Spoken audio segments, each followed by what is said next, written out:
Ever feel like you've missed the start of a movie? Like you walked in halfway through and everyone else already knows the plot, the characters, and the inside jokes? It's as if everyone's in on something you're not, sharing glances and secrets while you're left piecing things together from the outside. Now imagine that feeling isn't just a moment. It's everywhere, every day, coloring every interaction and shaping how you see the world. This is perception management, an invisible hand shaping what you believe, often so subtly you don't even notice it's happening. It's not just about what you see, but how you interpret it. Advertisers are masters at this. They don't just sell burgers, they sell happiness, belonging, and the idea that you're missing out if you don't join in. Every image, every slogan is carefully crafted to nudge your feelings. But these same techniques can be twisted. They can be used to make someone seem unreliable, untrustworthy, or even dangerous, turning perception into a weapon. If you control how people see a situation, you control the situation itself. Narratives become reality, and facts become flexible. It's like being the only one wearing 3D glasses in a 2D movie. Everything feels off, the colors are strange, but no one else seems to notice or care. When you try to explain what you're experiencing, people look at you like you're the problem, not the world around you. Your reality is questioned, not theirs. Perception management isn't about big, obvious lies. It's about 1,000 tiny nudges, subtle, constant, and deeply isolating. It's the slow erosion of your confidence in your own senses. The goal?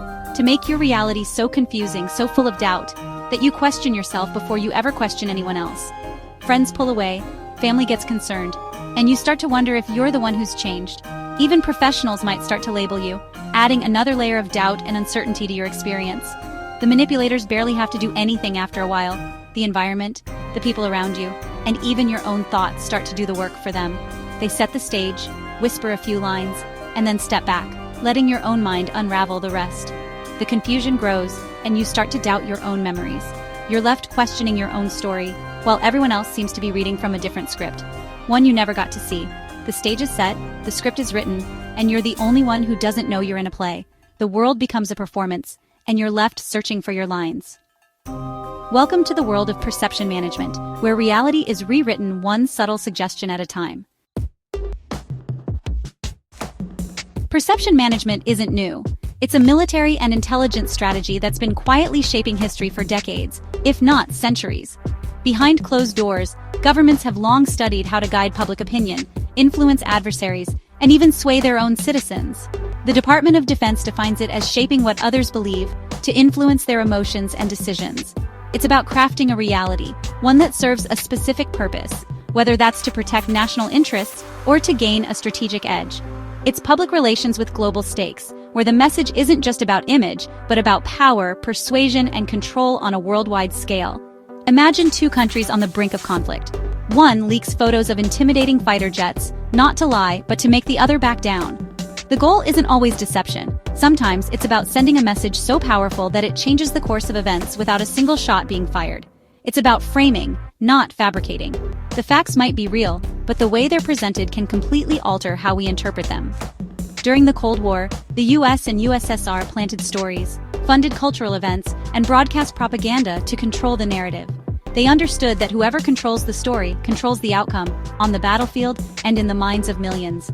It's like directing a movie. You control the lighting, the music, the mood. Every detail is carefully chosen to evoke a specific reaction, to guide the audience's emotions and beliefs. The audience feels what you want them to feel, often without realizing they're being guided. Their reactions are orchestrated, their perceptions subtly steered. These techniques are subtle, working just below conscious awareness. They slip past our defenses, shaping our thoughts and feelings before we even notice. They exploit our tendency to trust what we see and believe patterns. Our brains crave order, and perception management feeds us the patterns we expect, making the illusion even more convincing. Perception management is a real, documented tool, not a conspiracy theory. Declassified files and official reports reveal just how methodical and widespread these tactics have become. It can be used for national security, or misused for personal agendas.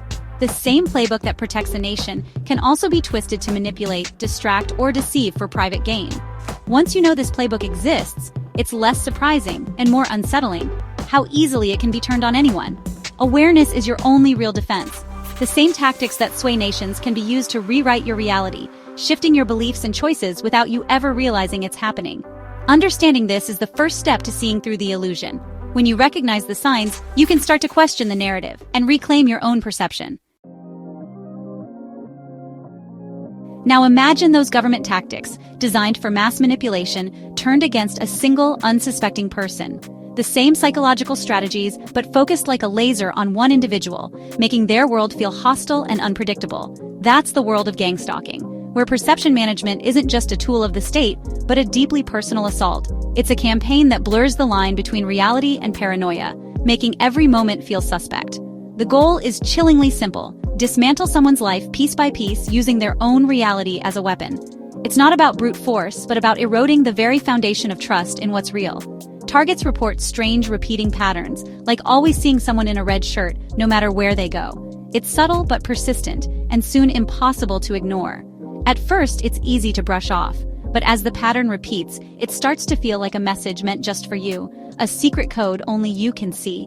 This is anchoring, turning ordinary things into psychological triggers. Everyday sights become loaded with meaning, making the world feel like it's conspiring against you.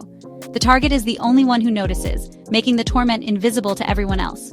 To outsiders, nothing seems amiss, but for the victim, reality itself is shifting.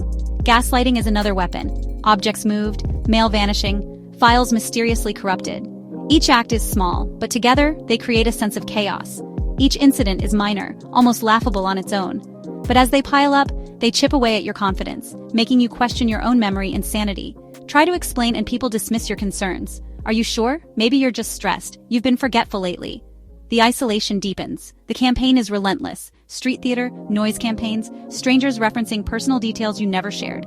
It's a barrage of subtle signals, impossible to prove. Every action is legal, every move deniable.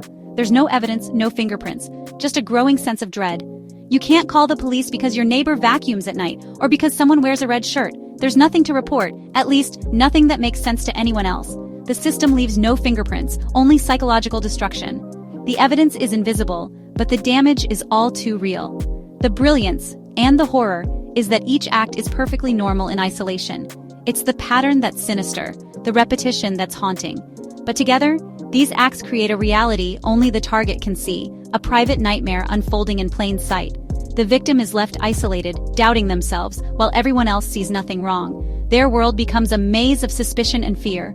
The playbook has gone rogue, and the consequences are devastating, leaving behind confusion, trauma, and a shattered sense of self.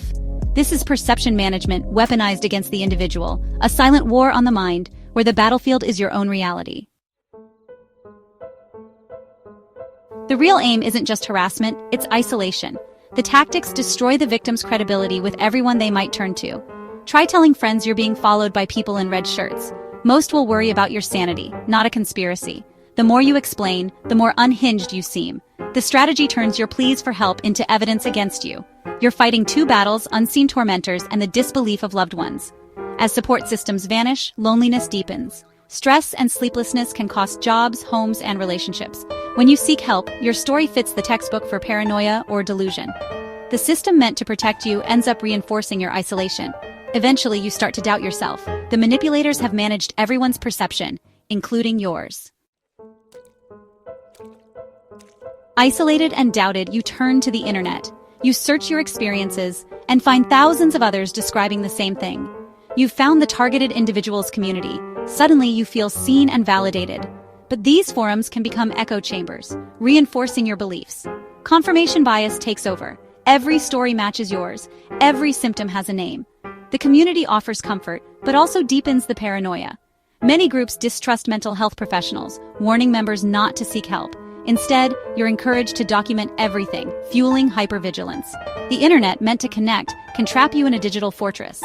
The echo chamber validates your fear, but cuts you off from outside help. It's a lifeline and a prison. Let's look at a real-life tragedy. Semmie Williams. Williams believed he was a targeted individual, convinced everyone was out to get him. He posted thousands of videos online, interpreting everyday events as coordinated harassment. His reality was shaped by fear and reinforced by online communities. Williams had a history of mental illness, but the gang stalking belief took over. The terror was real, so real it drove him to violence. In 2021, Williams murdered a 14-year-old boy, claiming he was being tormented. This is an extreme, rare case, but it shows the danger of a reality built on fear and isolation.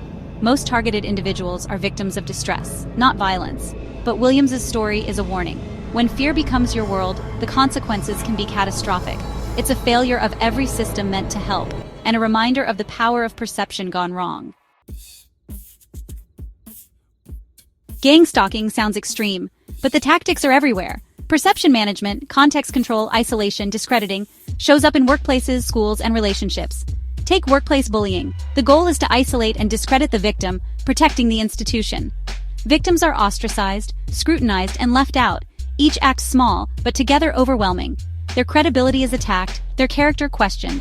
The narrative shifts from the perpetrator's actions to the victim's supposed flaws. It happens in abusive relationships, gaslighting, isolation, control. High control groups and cults use the same playbook. The strategy: control information, question sanity, sever support. These psychological weapons aren't just in spy thrillers, they're in everyday life. Recognizing them is the first step to fighting back. The tactics are the same, whether in the shadows or in plain sight. Understanding them helps us protect ourselves and others. So, what do we do with all this? Awareness is the first step. Naming these tactics takes away their power. Open conversation is next. We need to listen, not judge. Whether someone is a victim of harassment or mental distress, their pain is real. Compassion can be a lifeline out of isolation. If you or someone you know feels targeted, seek help. Find a therapist, a trusted friend, or a support group focused on coping, not conspiracy. Critical thinking and empathy are our best defenses. Be skeptical of what you read online and watch for echo chambers. Let's build bridges, not walls. Listen to those who are struggling. No one should face their fears alone. If this resonated, share it. Let's get more people talking.